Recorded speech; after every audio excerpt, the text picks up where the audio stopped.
Her depression had become, it sounds awful to say, just so grating in the days leading up to this, cloying and relentless, with no end in sight as far as she was concerned, having refused all forms of medication and therapy.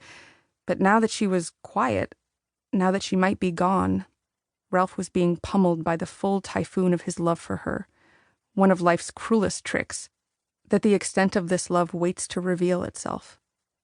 I burrow beneath his arm, and he pulls me into him, my length along his, ear against his chest, the top of my head grazing his jaw.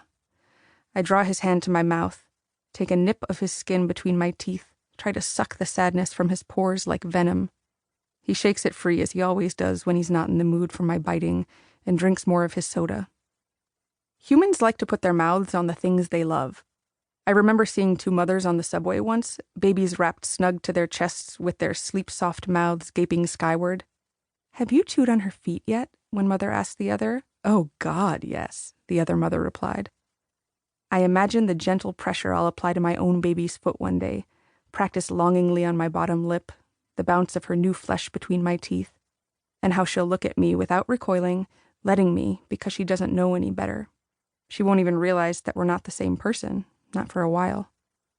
I'll encourage Ralph to have a bite, and he'll be just delighted, though he likes their necks best, protected by the pressed flesh of cheek and chest. He likes their translucent fingernails, too, the indents of their knuckles and knees. How quickly their profound suspicion becomes puzzled amusement, becomes wriggling joy.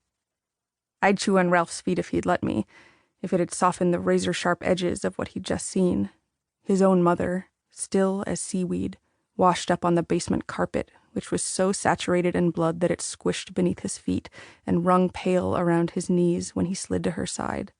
"No, no, no, no," he muttered, fumbling for a pulse, relieved to find the gentlest veins still whimpering in her throat. He screamed, "Call an ambulance!"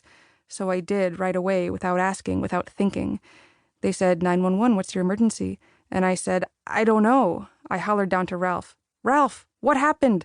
And he shouted back, "Mom's had an accident. There's blood everywhere." So that's what I told them. My mother-in-law's had an accident. There's blood everywhere. Maybe Ralph didn't realize at first what had happened, thought she'd accidentally snapped her veins against that kitchen knife's cold blade. A short while later, a team of paramedics marched in and, with the orderly calm of ants, strapped her to a gurney and pulled her up the stairs. The ceaseless squeal of their bloody boots against the hardwood, the hymnal repetition of their internal communications, Ralph and I helpless as ghosts. We followed them out the front door, watched them slide her into the back of the ambulance. "We're right behind you, Laura," I shouted, and one of the paramedics nodded at me, as if to let me know that had been the right thing to say.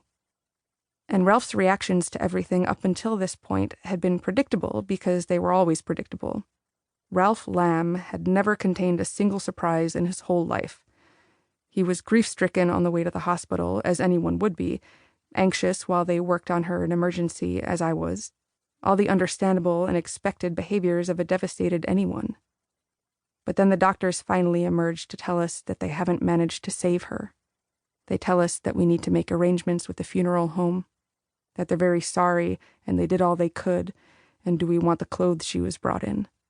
And Ralph, again quite predictably, nods, yes, please, and accepts a clear plastic bag containing her bloody housecoat and nightgown, the way a child handles a goldfish won from a carnival, steeled by the magnitude of what's been passed to him. He brings the bag to his face, evaluating its contents, fabric dense and red and wrinkled as placenta. And that's when he, quite unpredictably, hands me the business card from the woman in the red dress. "Can you drive me here?" he asks. I look down at the card. I don't understand what he's talking about at first. Cheap white stock, black writing you can feel beneath your thumb. Find out why. I stretch my lungs with a gulp of overprocessed hospital air, hold it till I can figure out what to say, but nothing comes. "Turn it over," he says. I exhale with emphasis. There's an address on the back, not far from the hospital, along with a picture of a single lashless eye, almond-shaped with a circle and a dot in the middle.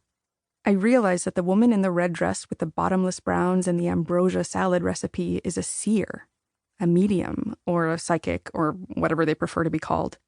I assume they must have a preference, in which case that should really be on the card too. What if we call her the wrong thing and she takes offense and blinds us both with a spell?